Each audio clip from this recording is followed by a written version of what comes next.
बच्चों, कक्षा 10 से गद्य खंड से एक नई कविता जिसका नाम है मनुष्यता। इसके कवि हैं मैथिली शरण गुप्त जी। उनका जन्म हुआ 1886 में, स्थान रहा चिरगांव, जिला झांसी में। मनुष्यता कविता, जैसा कि ये नाम से ही पता चल रहा है कि मनुष्य के ऊपर है, मानवता के ऊपर है। बहुत ही श्रेष्ठ कविता मैथिली शरण गुप्त जी की। आइए जानते हैं।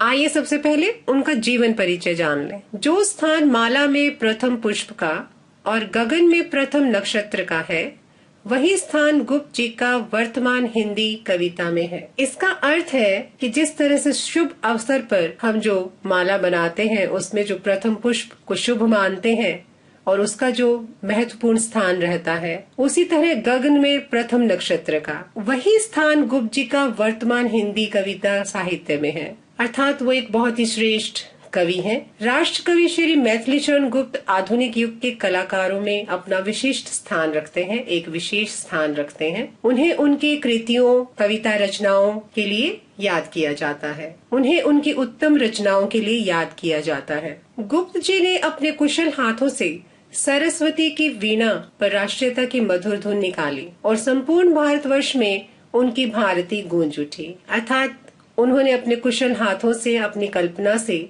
सरस्वती यानी कि विद्या की देवी की जो पूजा अर्चना की है अपनी रचनाओं और कविता के द्वारा, उन सब की मधुर ध्वनि संपूर्ण भारतवर्ष में आज भी गूंजती है। उन्हें आज भी याद किया जाता है। गुप्त जी का जन्म सन 1886 में चिरगांव, जिला झांसी में हुआ। उनके पिता का नाम रामचरण गुप्त था। संपूर्ण परिवार की भगवान राम पर अपार श्रद्धा थी। गुप्त जी का पूरा परिवार श्री भगवान राम पर अपार श्रद्धा रखता था, पूजा करता था और उनके दिए गए संस्कारों पर कायम था। गुप्त जी पर भी परिवार के संस्कारों का प्रभाव पड़ना स्वाभाविक था। जैसा कि हर बच्चे पर उसके परिवार और पूर्वजों का, उनके संस्कारों का असर रहता है। जिस माहौल में बच्चा पलता है, वहाँ के संस्कार उसको बहुत प्रभावित करते हैं। उसी पर उसका व्यक्तित्व टिका होता है। गुप्त जी के ऊपर भी गांधी जी के व्यक्तित्व का भी प्रभाव था। सन 1964 में इनका देहावसान हो गया। जैसा कि यहाँ बताया गया है,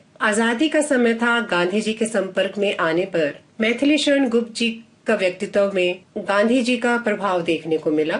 आइए इनकी कुछ प्रमुख रचनाओं के बारे में जान लें। गुप्त जी एक साधक कलाकार थे। वो एक बहुत ही सधे हुए कलाकार थे। उन्होंने अपनी विलक्षण प्रतिभा का आश्रय लेकर हिंदी साहित्य को अनुपम ग्रंथ रत्न प्रदान किए। उनमें एक विलक्षण अनोखी प्रतिभा थी। उसी के सहारे वे हिंदी साहित्य में अपनी अनुपम ग्रंथ रचनाओं, कविताओं के रत्न उन्होंने प्रदान किए, अर्थात दिए, जिन्हें पढ़कर हम आज भी प्रभावित हुए बिना नहीं रहते। उनकी कुछ प्रमुख रचनाएं निम्नलिखित हैं: जयद्रथ वध, भारत भारती, हिंदू, पंचवटी, अनग, रंग में भंग, गुरुकुल, तेग बहादुर, चंद्रहास, लितोत्मा और शकुंतला। इनकी कुछ अन्य रचनाएं भी हैं: नहुष, बंगसहार, किसान, साकेत, यशोधरा, मंगल घाट, जय भारत, द्वापर, काबा और करबला, विश्व वेदना आदि।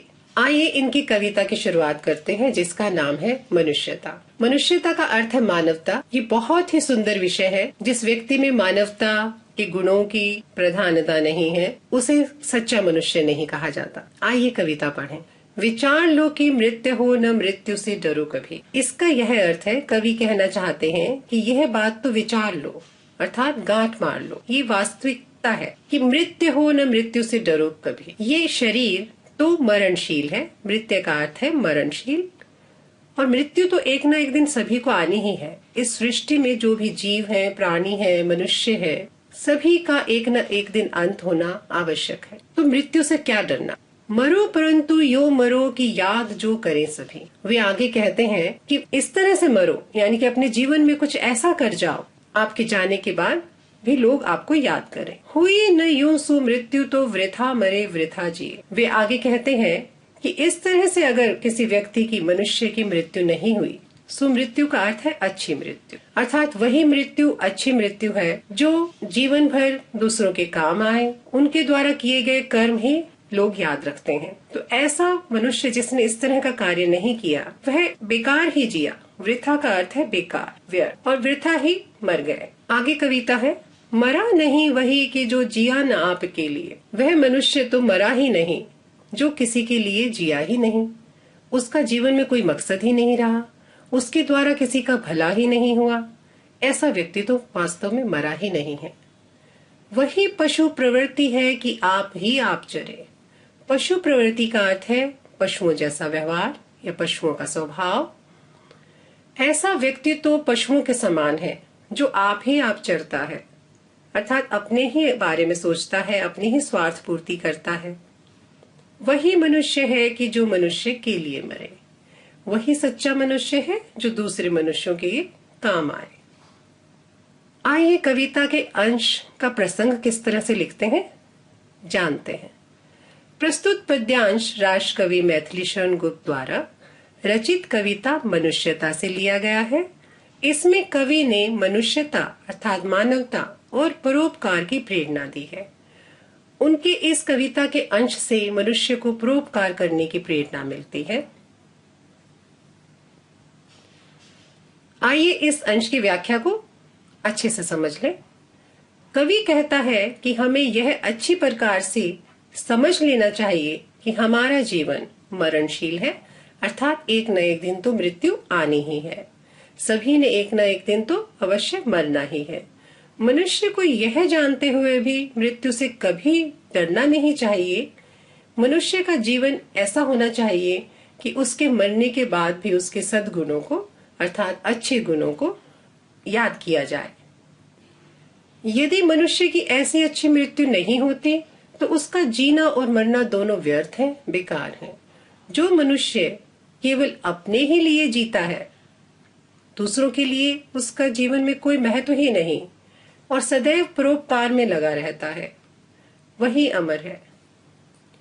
यदि मनुष्य की ऐसी अच्छी मृत्यु नहीं होती तो उसका जीना और मरना दोनों ही व्यर्थ है। उसका जीना और मरना बिल्कुल बेकार है, जो दूसरों के काम ही नहीं आया। जो मनुष्य केवल अपने लिए नहीं जीवित रहता, अर्थात अपने लिए नहीं जीता, हमेशा दूसरों के बारे में सोचता है, सदैव परोपकार में लगा रहता है, उनके हित कर कार्य करता है, वही अमर है। उसे सदा याद किया जाता है। ऐसे ही व्यक्तियों को याद किया जाता है जो मानवता के लिए जीते हैं। दूसरी ओर जो मनुष्य केवल अपने स्वार्थों की पूर्ति के लिए जीवित रहता है, वह तो पशुओं के समान है। पशु भी केवल अपना ही पेट भरने के लिए जीता है। यह तो पशु प्रवृत्ति है। ऐसा मनुष्य को नहीं करना चाहिए।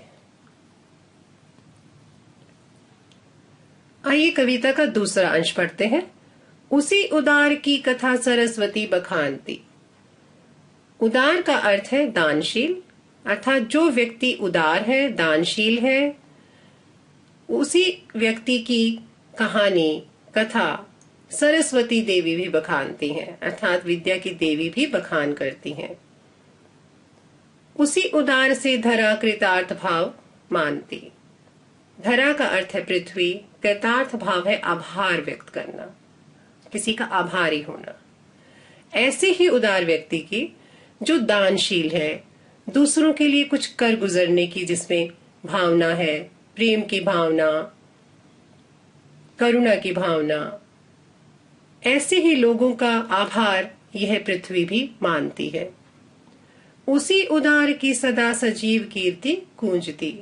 कीर्ति का अर्थ है यश, गूंजती का अर्थ है मधुर ध्वनि, अर्थात उसी उदार व्यक्ति की हमेशा उसके यश की, मान की, सम्मान की मधुर ध्वनि पूरे संसार में गूंजती है।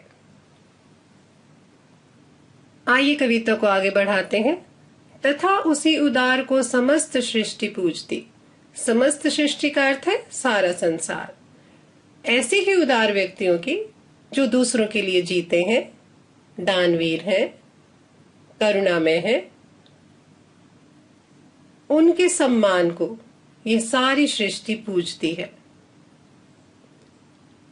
अखंड आत्मभाव जो असीम विश्व में भरे। ऐसा व्यक्ति जो पूरे संसार में अपनेपन की भावना को भर दे।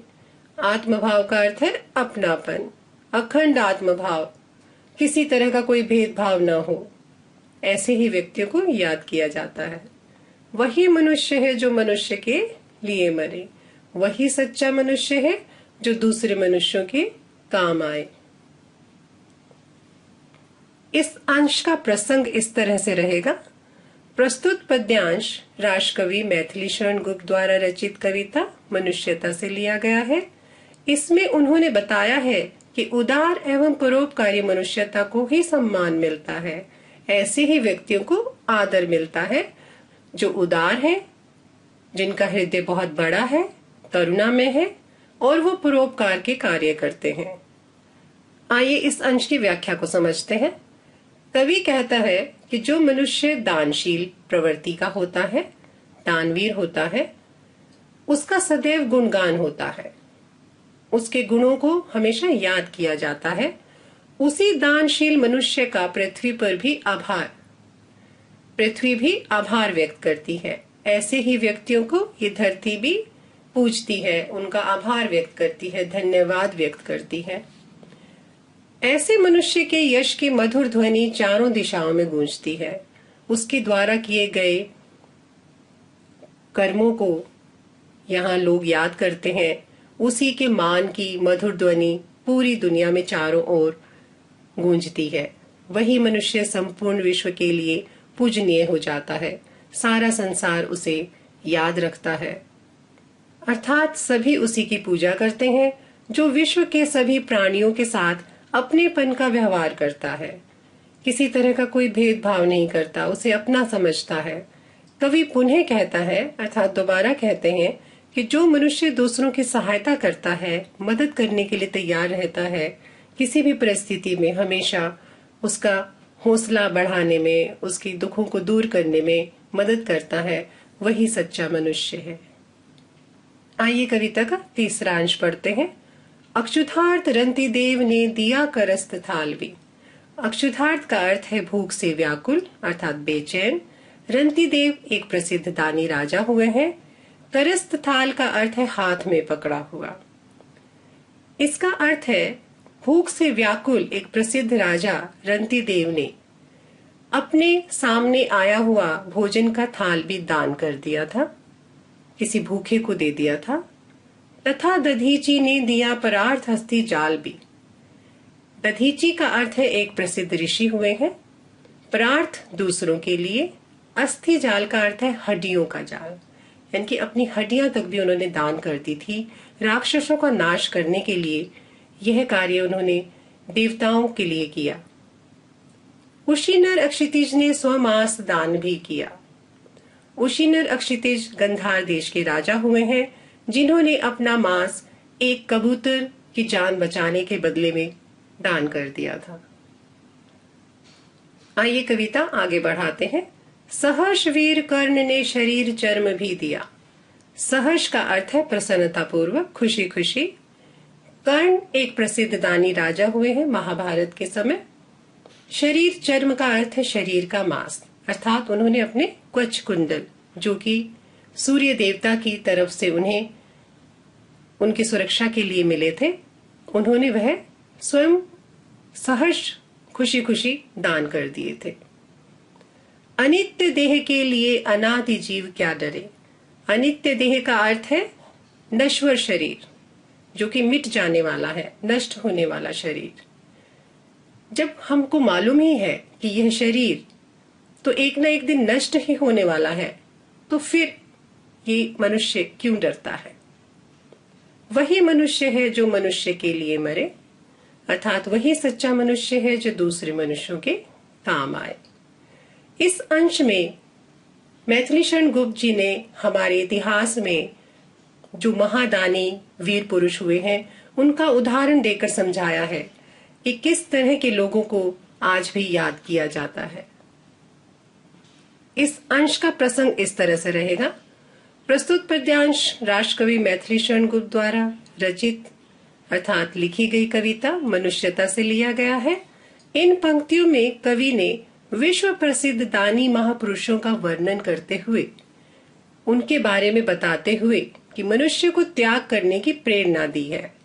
कि कैसे कैसे हमारे इतिहास में महादानी महापुरुष हुए हैं और उन्होंने अपना सर्वस्व न्यौछावर कर हमें भी उस तरह का जीवन जीने की प्रेरणा दी है। आइए इस अंश की व्याख्या अच्छे से समझते हैं। कवि कहता है कि हमारे देश में समय समय पर अनेक दानी महापुरुष हुए हैं। इन महापुरुषों ने अपने प्राणों की चिंता किए बिना अपना सर्वस्व दान कर दिया। ऐसे बड़े बड़े महादानी महापुरुष हुए हैं जिन्होंने अपने प्राणों को भी सहर्ष दान कर दिया, आत्म बलिदान कर दिया। भूख से व्याकुल रंती देव ने अपने हाथ में पकड़ी हुई भोजन की थाली सामने बैठे कुत्ते को दे दी थी, जबकि वो पिछले 40 दिनों से भूख से तड़प रहे थे। ऐसे होते हैं महापुरुष। महर्षि दधीची ने असुरों का संहार करने के लिए अपनी हड्डियां इंद्र को दान में दे दी थी। दधीची एक बहुत ही प्रसिद्ध ऋषि हुए हैं जिन्होंने राक्षसों का नाश करने के लिए, असुरों का अर्थ है राक्षस, उस समय राक्षसों ने बहुत उत्पात मचाया हुआ था, उनका अंत करने के लिए राजा इंद्र को अपनी हड्डियां तक दान कर दी थी। गांधार देश के राजा अक्षितिज हुए हैं, उन्होंने तो अपने शरीर का सारा मांस ही दान कर दिया था, और वो भी एक पक्षी को बचाने के लिए।